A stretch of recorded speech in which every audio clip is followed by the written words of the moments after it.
Hi guys, welcome back to my channel. Thank you so much for joining me today. For today's video, I have a new series here on my channel, which is What's for Dinner. I'm so excited to bring this to you guys because I love food. I love to eat.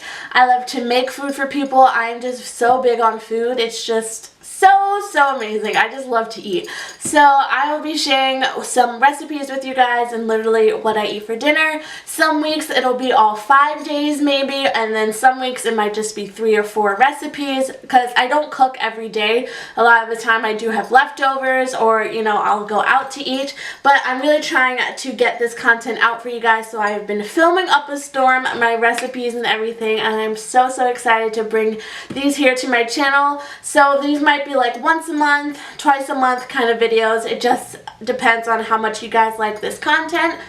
And yeah, I am so excited. Like I said, if you guys like these types of videos here on my channel, definitely give this video a thumbs up. I also want to start doing what I have for lunch videos because I do pack my lunch for work some days, and you know, just so that I can bring more content here for you guys. So I am so excited for this new series here on my channel. I hope you guys are too.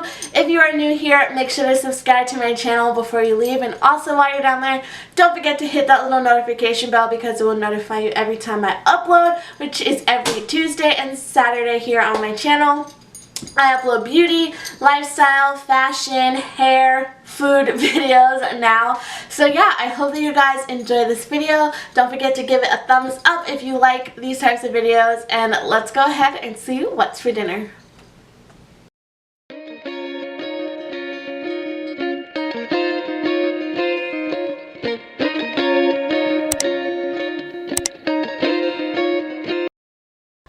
Alright guys, so we're going to get started with the crab rangoon dip, which is so good. So for this recipe, you will need some soy sauce, some sriracha, some milk. You can use any type of milk that you like, some brown sugar, a block of Philadelphia cream cheese. This is the best cheese for it.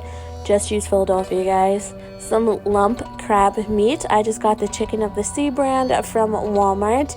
You're going to need some chopped up green onions, as well as some shredded Monterey Jack cheese.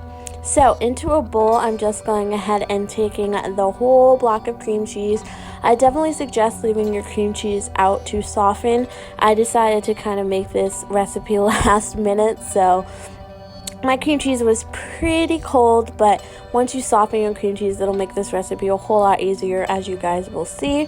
I just added the milk to the bowl as well with the sriracha. I will have all of the ingredients and the recipe listed down below for you guys.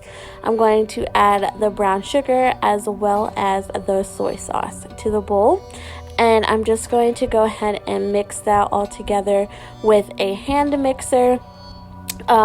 This really would work probably with a wooden spoon if you didn't, if your cream cheese was softened like I've told you guys, but I think in the recipe it does recommend using a hand mixer. So I just went ahead and mixed all those ingredients together, got it all over my kitchen because the cream cheese wasn't softened, but you know, you live and you learn, am I right, ladies? So I'm just going ahead and swirling that all around. It's really easy. This isn't a really strenuous recipe at all. So once you have all of the ingredients incorporated, I just went ahead and mixed it all together one last time.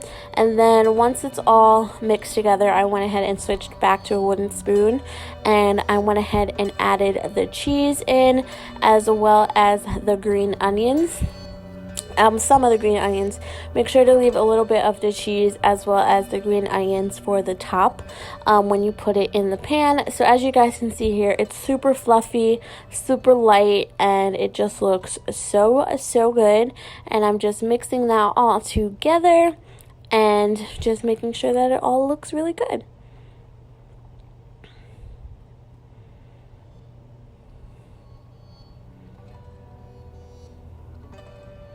Here I'm going ahead and adding in the crab meat, which obviously makes this crab rangoon dip. If you wanted to, you could definitely chop the crab a little bit smaller, but once you start mixing it, the crab really does break up. And here I am adding the more cheese as well as the scallions, which is so tasty. So I'm just adding a lot of the scallions because I personally love scallions, but you guys can do as much or as little as you want. It is your kitchen, you do you, boo boo.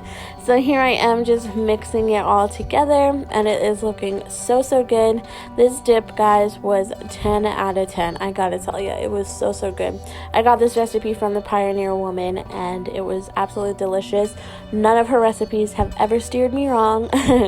So once again, like I said, I went back to mixing this with a wooden spoon because I felt like with the beater it would have been a lot for the crab meat and everything. So once that is all done, I go ahead and put it in a bowl, not a bowl, in a pan to bake in the oven. This is just I think it's an 8x8 if I'm not mistaken.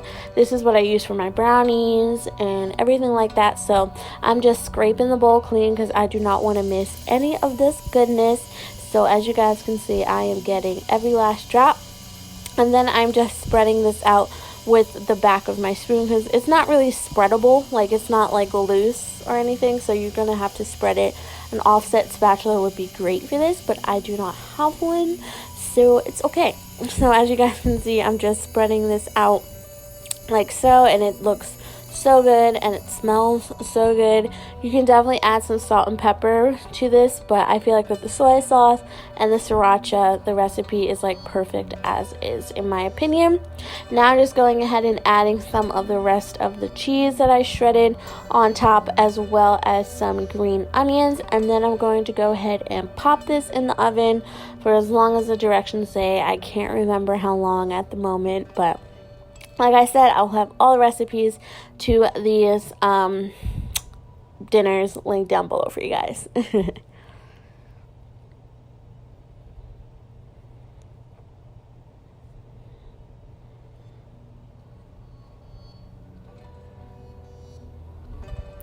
And this is what it looked like before it went in the oven. And oh my gosh, guys, it just looks so good. Wait till you see me pull it out of the oven.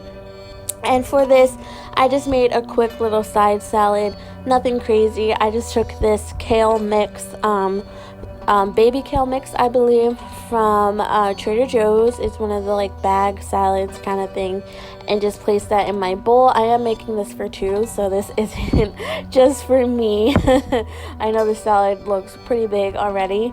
And then I'm going to go ahead and take some organic spring mix, also from Trader Joe's. This is one of my favorite salad starter kits. It just comes with the lettuce, but Trader Joe's does have it where it comes with like the croutons and the cheese and the salad dressing, but this is just the spring mix.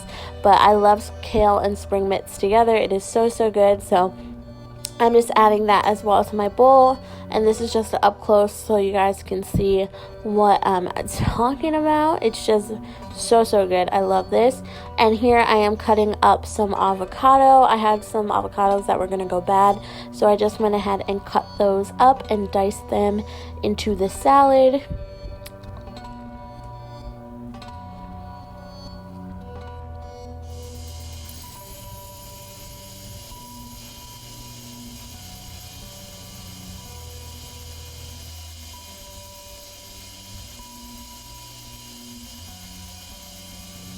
Here I'm just going ahead and adding some pickled onions that my mom had made. These were so good in the salad. I love pickled onions so much. They are so tasty and added a real nice kick to the salad and something different than just regular onions. And then I went ahead and just chopped up some tomato. This tomato was so good and so ripe, and I just went ahead and diced that up and added that to the salad as well. Once the salad was complete, I went ahead and added some pepper, some fresh ground black pepper. This, what is it called? Shaker? I don't know. Grinder is from Trader Joe's, and then just some garlic salt also from Trader Joe's, which I just love adding to salad, and I love fresh pepper so much. It's just amazing. So here I'm just taking out the crab rangoon dip. Oh my god, guys, I didn't get a picture on my plate because it wasn't very cute because it's just dip. I just served this up with some pita chips on the side, and that was the dinner for Monday night. Moving on, I'm going ahead and showing you guys a sausage and cabbage meal that I did. This is super easy, super great for college students because it doesn't take a lot of ingredients, but it's super filling. So I'm taking some cabbage, some apple cider vinegar. Here I have this sun-dried tomato chicken sausage from Trader Joe's, and this is my first time trying it, but spoiler alert, it was amazing. You're gonna need some oil and some salt and pepper. For this, I just went ahead and used adobo. But I just wanted to show you guys here that not all my recipes are like super great, because I went ahead and tried to cut that sausage and it just wasn't gonna work. I tried to cut it before I cooked it, but that didn't work out very well. So I just went ahead and started cooking the sausage in a pan with some of that olive oil. And here I'm just taking the jasmine rice from Trader Joe's, the microwavable one that only takes 3 minutes. And I went ahead and popped that into the microwave to have as a side. So here you guys see I'm just browning the sausage, nothing crazy. It actually tasted so good, guys. I love chicken sausage because it's a lot lighter than like a pork sausage, even a turkey sausage, honestly. So I went ahead and took those out once they were done and just sliced them up just so that they could become a little crispy. And I just like my sausage sliced when I have sausage and cabbage because I just find it's easier to eat. So I just went ahead and spread those out just so that they could get a little crispy and brown. And I feel like when they're crispy and brown, it just makes the meal so much better. So I went ahead and let that cook for a little bit. Once that was done, I didn't drain my pan or anything, and I went and put in the sliced cabbage that I had. I used, I think, half of a head of cabbage. I'm honestly not sure. There's no recipe for this, guys. I just kind of winged it. I added a little bit of water, and I sprinkled in some adobo and crushed some black pepper on top. And you think that this is going to be way too much, but just wait a second, guys. You'll see how much it cooks down. And here we are. That's as much as it cooked down. I am just cooking this until my liking. I still like my cabbage to kind of not be wilty at all, if that makes sense. I like my cabbage to have like a lot of crunch to it, almost raw pretty much. But I'm just cooking this up, mixing it all together. I'm going ahead and adding a little bit more adobo just for my liking. And yeah, it's just cooking down, and I added some water, like I said, just to steam it and make it really nice. Here I'm adding 2 capfuls of the apple cider vinegar. I highly suggest adding apple cider vinegar, even if you guys don't like vinegar. I feel like it just adds so much to the cabbage, and I'm just letting that cook some more in the pan. And once it's done cooking to my liking, I'm going ahead and adding the sausage back in and mixing it all together. And this meal, guys, my mouth is literally like watering thinking about it. It was so good, and it's great as leftovers as well. Once the meal has like marinated all the flavors together and everything like that, it is just amazing. So here's the up close shot of it. It looks so good, you guys. I really want to make this again. And that chicken sausage was amazing. So here is my plate. I just have the cabbage and the sausage as well with a side of white rice. You guys could do brown rice, potatoes, anything that you want. I just personally really like white rice, so that's what I did. So that is Tuesday's meal. Here I have some loaded twice baked potatoes, and I'm so excited. So you need some potatoes, some cream cheese, chives, sour cream, jalapenos, onion powder, garlic powder, some bacon of your choice. I'm using turkey bacon, as well as some cheddar cheese. So here I'm just going ahead and massaging the outside of the potato with some olive oil and salt, just because we're going to be twice baking them, so you'll probably eat the skin and you want the skin to be flavored. So I went ahead and popped those into the oven. You can cook baked potatoes as long as you want. It's really personal preference. Here I'm just I cooked up 4 slices of bacon for this recipe, and I'm just cooking that up. I did use turkey bacon. I just happen to love turkey bacon, so you can use any type of bacon that you'd like, but I made sure to cook it a lot longer than I personally would if I was just eating it, just so that it would be able to crumble up really easily. So I'm not draining my pan once again because I'm going to be adding the sliced up jalapenos, and this just took this meal to the next level, guys. If you have never cooked your jalapenos in bacon grease before, guys, you're missing out, honestly, truly. These were so good and added so much flavor to the baked potato. It was literally amazing. I don't think I'll make baked potatoes ever again just by baking them in the oven and adding toppings. I think I definitely have to twice bake them from now on. But here's an up close shot of that. I just went ahead and shredded that cheddar. I'm adding the jalapenos, the bacon, some cream cheese. It calls, I think, for 2 ounces of cream cheese, so I just kind of eyeballed it as much as I wanted. And then it called also for 2 tablespoons of butter to the mixture.